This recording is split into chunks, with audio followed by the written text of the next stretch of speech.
नमस्कार, जय हिंद, जय भारत। मैं अभिषेक और आप देख रहे हैं हमारा YouTube channel Rudra yes academy. दोस्तों, एक बार फिर से आप सभी का हमारे इस यूट्यूब चैनल पर हार्दिक स्वागत है। दोस्तों, हम लोगों ने पिछले वीडियो में यूजीसी नेट आर्कियोलॉजी के पर्पज से दोस्तों हम लोगों ने मृदभांड के अर्थात पॉटरी की चर्चा शुरू कर दी थी, जिसके क्रम में दोस्तों हम लोगों ने कल की वीडियो में दोस्तों BRW के बारे में डिस्कस किया था कि दोस्तों BRW क्या है, जिसको हम लोग ब्लैक एंड रेड वेयर बोलते हैं। इसका निर्माण किस तकनीक से होता है, किन किन पुरातत्व स्थलों से इसकी जानकारी हमको मिलती है, किन पुरातात्विक क्रमों में इनकी जानकारी मिलती है, जिसमें कि आपका तरंजी खेड़ा नौ की बात भी हमने की थी। जो कौन कौन से ऐसे पुरास्थल है जहां पर नवपाषाणिक काल से मिला है, मेगालिथिक कल्चर से इसके प्रमाण कहाँ से मिले हैं, हड़प्पन कल्चर से प्रमाण कहाँ से मिले, तो सभी चीजों की चर्चा हम लोगों ने बाकायदे अच्छे से किया था। और कुछ डिस्कस हम लोगों ने मृदभांड को लेकर भी किया था, जो कि आप स्क्रीन पर अभी देख पा रहे होंगे।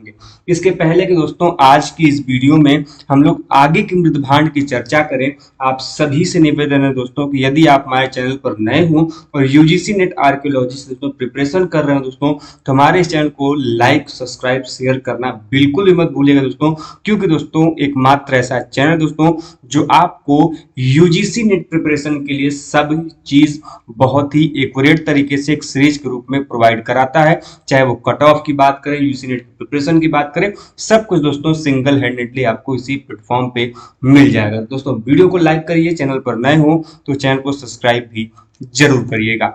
दोस्तों, हम लोगों ने कल BRW के बारे में बात किया था, उसी क्रम में दोस्तों आज आगे बढ़ते हुए हम लोग आगे की चर्चा करेंगे। जैसा कि आप लोग देख पा रहे होंगे, यहाँ तक हम लोगों ने चर्चा कर लिया था।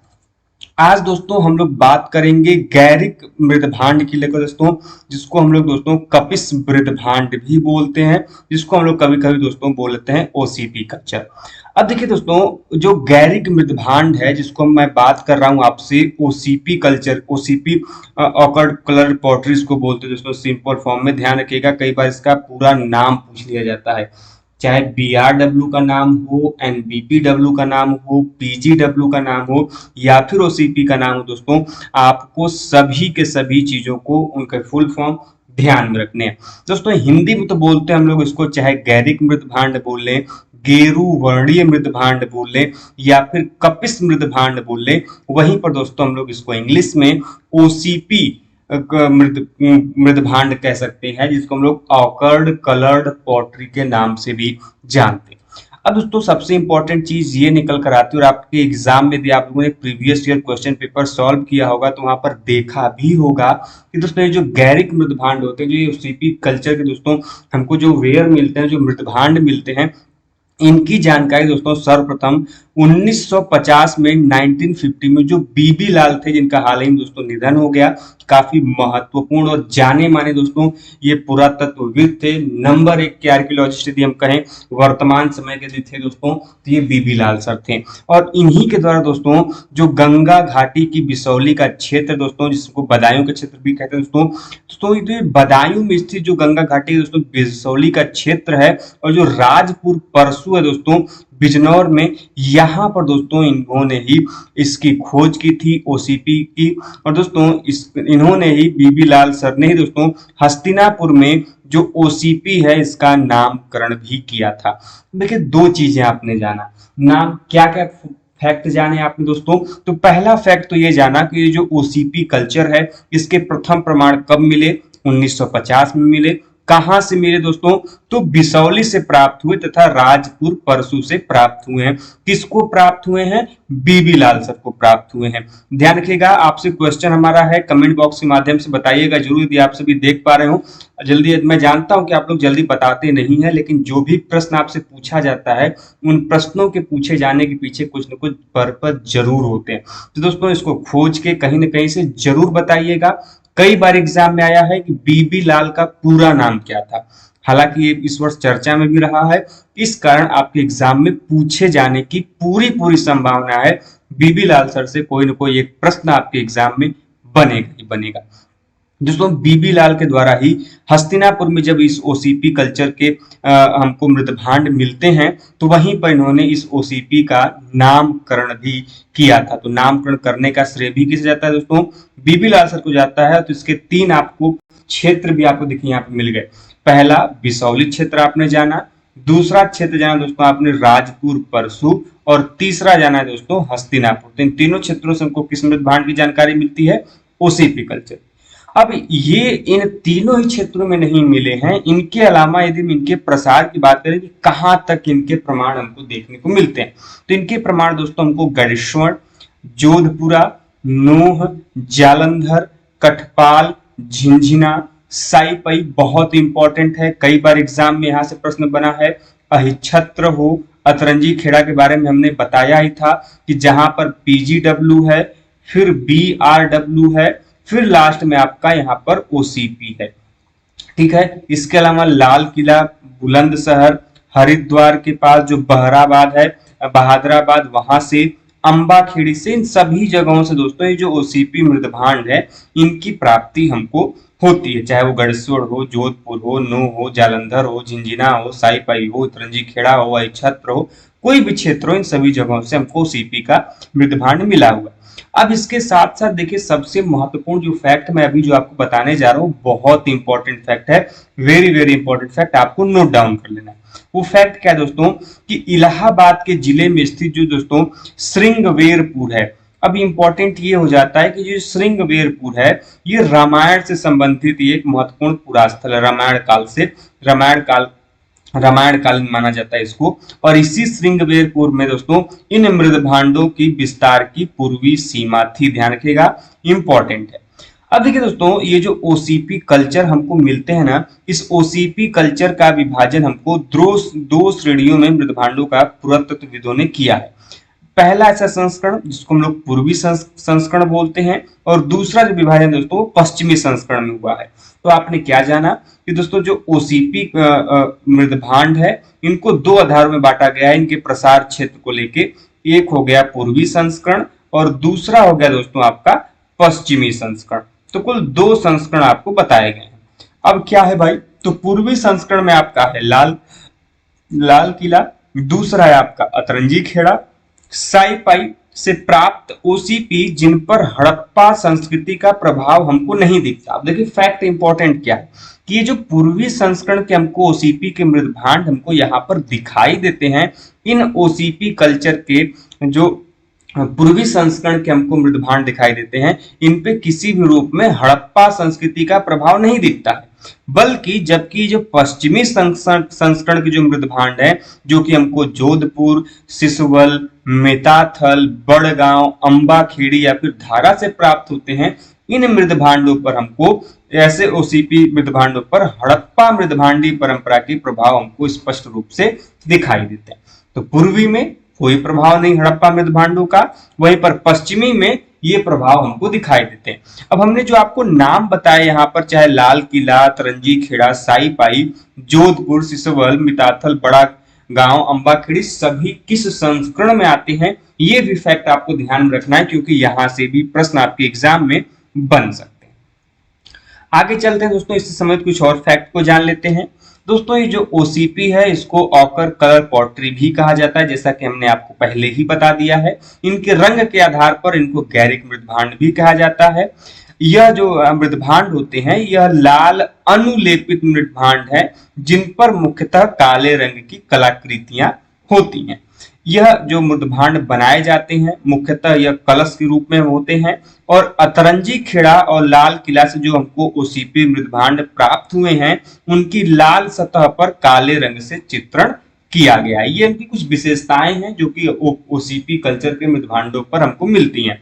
वो कौन कौन सी विशेषताएं आप लोगों ने जान लिया कि ये लाल कलर के मृदभांड होते हैं जो कि अनुलेपित होते हैं, मतलब इनको लेपन किया गया होता है, और इन लेपन किए गए लाल मृदभांडों पर काले रंग की कुछ कलाकृतियां हमको देखने को मिलती हैं, और यह मुख्यतः हमको कलश के रूप में दिखाई देते हैं। और लाल किला और अतरंजी खेड़ा से जो भी ओसीपी मृदभांड हमको मिले हैं उनकी लाल सतह के मृदभांडों पर काले रंग के हमको चित्रण या पेंटिंग दिखाई देते हैं। अब देखिए दोस्तों, ये जो ओसीपी कल्चर के मृदभांड है, इनको हम लोग उत्तर हड़प्पा या ताम्र पाषाण काल का मृदभांड मानते हैं। मतलब जब हड़प्पा काल धीरे धीरे विघटित हो रही थी, तब इस जो मृदभांड है उसका प्रचलन शुरू होता है, और ताम्र पाषाण काल जो है, जिसको हम लोग चाल्कोलिथिक पीरियड बोलते हैं, उस काल तक इसके प्रमाण हमको दिखाई देते हैं। अब देखिए, इसको लेकर विद्वानों में बड़ा मतभेद है। जो पुरातत्वविद हैं, अलग अलग इनके कॉन्सेप्ट है। तो अधिकांश पुराविद जो हैं यह मानते हैं कि जो ताम्र निधियां हैं, ये गैरिक मृदभांडों के निर्माता एक ही संस्कृति से संबंधित थे। मैंने पहले ही बताया था कि कई सारे ऐसे विद्वान हैं जो कि ये मानते हैं कि जब आपका जो ताम्र निधियां थी, जिसको हम लोग कॉपर होर्ड भी बोलते हैं, वो जो कल्चर के लोग थे, उन्हीं कल्चर के लोगों ने इस ओसीपी मृदभांडों का निर्माण किया था। मतलब जो लोग ताम्र निधि के काल के थे, जो ताम्र निधि का निर्माण करते थे, वही लोग इस ओसीपी कल्चर के मृदभांडों का भी निर्माण करते थे। वो जिस अब देखिए, इसी में सर्वप्रथम बीबी लाल ने ताम्र निधियों एवं ओसीपी मृदभांडों की समकालिकता की ओर विद्वानों का ध्यान आकर्षित किया था। मतलब बीबी लाल वो ऐसे विद्वान थे जिनका मानना था कि जो ताम्र निधि है और जो ओसीपी है, दोनों यह एक समकालीन थी। मतलब जिस समय, जिस पीरियड में ताम्र निधियां, कॉपर होर्ड्स का प्रचलन था, उसी समय वहां पर उन्हीं संस्कृतियों के साथ साथ ओसीपी के जो मृदभांड थे वो भी मतलब प्रमुख रूप से चलते थे। और ये जो मृदभांड थे, स्थानीय रूप से ऐसा मानना था उनका कि जो सबर या निषाद जो जातियां थी, यही ओसीपी के मृदभांडों का निर्माण करती थी। अब वहीं पर जो एचडी सांकालिया महोदय हैं, इन्होंने ओसीपी के जो मृदभांड है, इनको मृदभांडों की परंपरा में ये शामिल ही नहीं करते। मतलब ओसीपी के जो मृदभांड है, ये इनको मृदभांड मानते ही नहीं है। वे इन मृदभांडों को ओसीपी के स्थलों के लंबे समय तक पानी में डूबे रहने के कारण विशिष्ट परिस्थितियों की उपज मानते हैं। इनका ऐसा मानना है कि कोई विशिष्ट प्रकार के मृदभांड नहीं है, बल्कि ये जो मृदभांड है बहुत लंबे समय तक पानी के अंदर या फिर किसी ऐसे स्थान पर मिल प्राप्त हुए हैं जो कि नमी वाला स्थान है, मतलब पानी में डूबा हुआ स्थान है, जिस कारण ऐसी विशिष्ट परिस्थितियां उत्पन्न हुई जिससे कि इनमें ये परिवर्तन आया और विशेष प्रकार का ये हमको दिखाई देता है। इनका ये किसका मानना है? तो ये एचडी संकालिया सर का मानना है। वही दूसरे यही कारण है कि ओसीपी बर्तन अत्यंत नाजुक होते हैं और भंगुर होते हैं, छूने मात्र से ही चूर चूर जाते हैं। ये बात भी सही है। इन्होंने तर्क क्या दिया कि जहां जहां से ओसीपी के मृदभांड प्राप्त हुए हैं, ये उतने स्टैब्लिश्ड नहीं है, ये उतने कठोर नहीं है, या फिर उतने अच्छे तरीके से नहीं है कि इनको बाकायदे इनका प्रिजर्वेशन किया जा सके। ये इतने नाजुक होते हैं कि यदि इनमें थोड़ी सी भी सावधानी हटी तो दुर्घटना घटी वाली यहाँ पर मुहावरा अप्लाई हो जाएगा। तो इनको छूने मात्र से, इनको कैरी करने मात्र से इनमें टूटने की संभावनाएं बहुत ज्यादा होती है। और इन यही कारण है कि ये मानते हैं कि पानी वाली स्थिति में जो क्षेत्र था, वहां पर इनके होने के कारण ही विशिष्ट जो चीज है इनके साथ ये अप्लाई होती है। अब देखिए भाई, ये सभी चीजें आपने जाना, तर्क जाना किसका किसका? आपने तर्क जाना दोस्तों बीबी लाल सर का, और आपने तर्क जाना दूसरा आपने एचडी संकालिया सर का। तीसरा फैक्ट है कि इन मृदभांडों का जो अधिकतम घनत्व है, घनत्व का मतलब क्या होता है कि जो एक विशिष्ट क्षेत्रफल होता है कि उसमें उस चीज की कितनी मौजूदगी है। मतलब मान लीजिए कि बनारस क्षेत्र है, इस बनारस के क्षेत्र में ये जो बर्तन है ये कितनी ज्यादा मात्रा में पाई जा रही है, तो वही होता है घनत्व। तो इन मृदभांडों का जो हमको सबसे अधिकतम घनत्व दिखाई देता है, मतलब कि एक क्षेत्र में सबसे ज्यादा कहां पर पाए गए हैं, तो वह क्षेत्र है आपका ऊपरी गांगेय दोआब का क्षेत्र। जो ऊपरी गांगेय दोआब क्षेत्र है, यहाँ पर हमको ओसीपी का सबसे ज्यादा प्रमाण दिखाई देता है। वहीं पर दोस्तों जो ओसीपी परंपरा है, ये ऊपरी गंगा घाटी में जो ग्राम जीवन है, ध्यान रहे ओसीपी कल्चर जो है ना, ये एक ग्रामीण सभ्यता को दर्शाती है, न कि शहरी सभ्यता को, ग्रामीण सभ्यता को। वहीं पर जब आप पढ़ेंगे एनबीपीडब्ल्यू को, तो एनबीपीडब्ल्यू का जो जो हमको मृदभांड प्राप्त होते हैं उनकी बनावट, उनकी क्वालिटी देखने से पता चलता है कि इनको वे लोग यूज करते होंगे जो कि काफी समृद्ध होते होंगे, जिनमें वेल्थी लोग यूज करते होंगे। लेकिन ओसीपी को जो हमको मृदभांड मिलते हैं उनको देखने से ये पता चलता है कि ये ग्रामीण सभ्यता के लोगों के द्वारा यूज किया जाता रहा होगा। अब देखिए भाई, अतरंजी खेड़ा काफी महत्वपूर्ण हो जाता है यह पूरा स्थल ओसीपी कल्चर को लेकर। मैंने पहले ही बताया, मैंने दो आपको एग्जाम्पल दिए थे जब मैं आपको बीआरडब्ल्यू पढ़ा रहा था कि नोह और अतरंजी खेड़ा राजस्थान के दो एक ऐसे प्रमुख पुरा स्थल हैं जहां से जो ये ओसीपी है हमको ये सबसे प्रथम स्तर पे मिले हैं। इसके ऊपर हमको बीआरडब्ल्यू मिला है और सबसे ऊपर हमको यहाँ से पीजीडब्ल्यू की जानकारी प्राप्त होती है।